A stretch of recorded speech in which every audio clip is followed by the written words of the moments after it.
dan salam sejahtera. Anda kini bersama saya, Jannah Kamar Zaman dalam rangkuman berita seminggu. Pada minggu lalu, ke bawah Duli Yang Maha Mulia Seri Paduka Baginda Yang di-Pertuan Agong, Sultan Abdullah Riayatuddin Al-Mustafa Billah Shah, Ibni Almarhum Sultan Haji Ahmad Shah Al-Musta'in Billah telah mengisytiharkan bahawa tiada darurat politik di negara ini.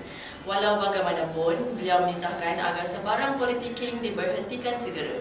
Untuk itu, mari kita saksikan berita yang telah disediakan. Ke bawah Duli Yang Maha Mulia Seri Paduka Baginda Yang di-Pertuan Agong Al-Sultan Abdullah Riayatuddin Al-Mustafa Billah Shah, Ibni Almarhum Sultan Haji Ahmad Shah Al-Musta'in Billah pada Ahad lalu telah mengisytiharkan bahawa tiada darurat politik yang akan berlaku di negara. Walau bagaimanapun, baginda mengingatkan ahli-ahli politik supaya memberhentikan segera segala politicking yang mampu mengganggu kestabilan pemerintahan negara. Dalam pada itu, baginda menegaskan bahawa belanjawan 2021 yang akan dibentangkan di sidang parlimen adalah penting dalam menangani wabak COVID-19 dan memulihkan negara. Sultan Abdullah turut mengajak seluruh rakyat untuk sama-sama berdoa semoga wabak COVID-19 ini dapat dibanteras dengan berkesan dan berakhir dengan segera. Ke bawah Duli Yang Maha Mulia Pemangku Raja Pahang Tengku Mahkota Tengku Hasanah Ibrahim Alam Shah, Ibni Al-Sultan Abdullah Riayatuddin Al-Mustafa Billah Shah mencemaduli menyantuni 10 orang mangsa ribut di Kampung Sekuku Tanjung Agas dan Pasir Panjang di Pekan Rabu lalu. Baginda berkenan mengurniakan sumbangan peribadi kepada mangsa-mangsa ribut bagi meringankan beban mereka. Baginda juga berkenan melawat Masjid Kariah Tanjung Agas yang turut terkesan dalam kejadian ribut pada 20 Oktober lalu.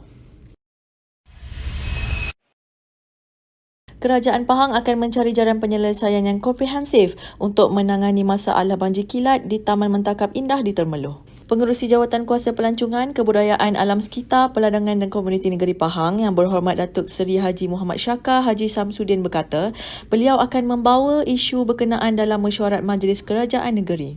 Beliau berkata demikian ketika melakukan tinjauan di Taman Mentakap Indah di Termeloh Khamis lalu.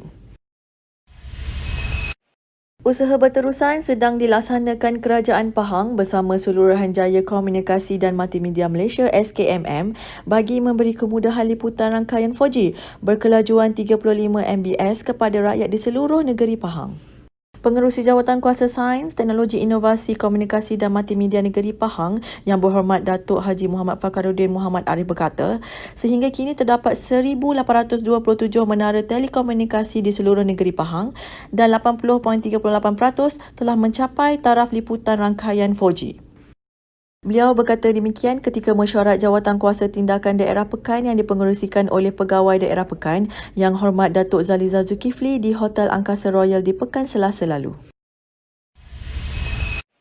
Kesemua unit rumah rakyat RRP di negeri ini dijangka akan dapat disiapkan oleh kontraktor yang telah dilantik menjelang akhir November ini.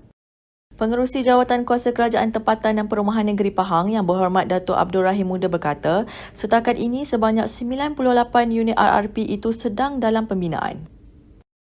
Beliau berkata setiap Dewan Negeri dibina 2 unit RRP, manakala Parlimen pula sebuah unit iaitu membabitkan sumber keuangan daripada tabung perumahan rakyat Pahang serta sumbangan Kerajaan Pahang.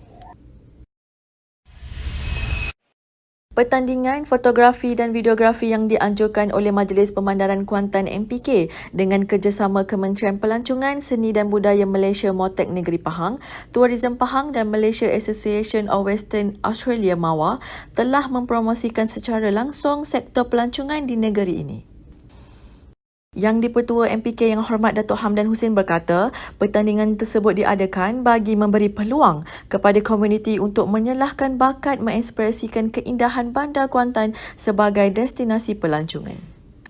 Beliau berkata demikian selepas ditemui di Majlis Haiti bersama juru foto, blogger dan media serta majlis penyampaian hadiah pertandingan fotografi dan videografi di Kompleks Ibu Pejabat MPK di Kuantan Rabu lalu.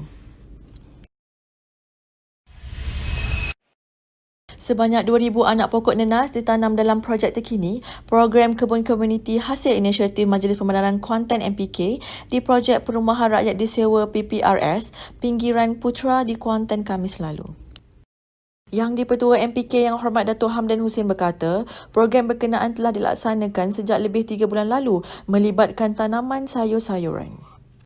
Katanya seramai 81 orang penduduk terlibat dalam projek kebun komuniti ini, di mana kali ini kita kembangkan lagi usaha yang dilakukan dengan tanaman nenas jenis MD2, melibatkan 4 peserta dengan kerjasama Lembaga Perindustrian Nenas Malaysia MPIB Pahang. 2 buah rumah rakyat Pahang, RRP di Dewan Negeri Pulau Manis, dijangka dapat disiapkan menjelang hujung November ini. Ahli Dewan Negeri Pulau Manis Yang Berhormat Datuk Haji Khairuddin Mahmud berkata, setakat ini kemajuan 2 buah rumah RRP ini adalah mengikut jadual yang telah ditetapkan oleh Kerajaan Pahang. Beliau berkata kontraktor diberi tempoh 12 minggu oleh Kerajaan Pahang untuk menyiapkan semua rumah RRP ini. Bagi rumah di Kampung Seri Damai Kuantan, ia telah siap kira-kira 40%. Kadar pematuhan terhadap prosedur operasi standard SOP, Perintah Kawalan Pergerakan PKP di daerah Kuantan adalah pada tahap 94% dan terkawal secara keseluruhan. Ketua Polis Daerah Kuantan, Tuan Asisten Komisioner Muhammad Nur Yusof Ali berkata, setakat 27 September lepas juga, pihak polis bersama Majlis Pemandaran Kuantan MPK telah mengeluarkan hampir 700 kompaun. Katanya pemeriksaan individu dan premis keseluruhan bermula dari fasa ke-7 PKP adalah 11,880 dan polis memberi nasihat dan amaran sebanyak hampir 7,000 orang. Sebanyak 76 kes melibatkan individu dan premis perniagaan dikenakan kompaun RM1,000 selepas gagal mematuhi prosedur operasi standard SOP Perintah Kawalan Pergerakan Pemilihan PKPP menerusi operasi di sekitar daerah Pekan. Ketua Polis Daerah Pekan, Superintendent Muhammad Razli Yusof berkata, 6 pasukan Task Force COVID-19 terdiri daripada pegawai dan anggota polis, pejabat kesihatan, pihak berkuasa tempatan PBT serta rela menjalankan operasi di 60 buah premis perniagaan.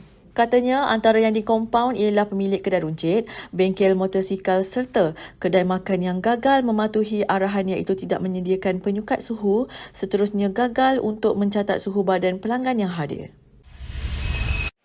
Laporan itu tadi mengakhiri rangkuman berita seminggu pada kali ini. Jangan lupa patuhi saranan Kementerian Kesihatan Malaysia KKM dengan mematuhi SOP yang telah ditetapkan. Amalkan 3W iaitu wash, kerap membasuh tangan, wear memakai pelitup muka dan mohon peka terhadap arahan KKM. Elakkan 3S iaitu sempang dekat, berada di tempat yang sempit dan kawasan yang sesak.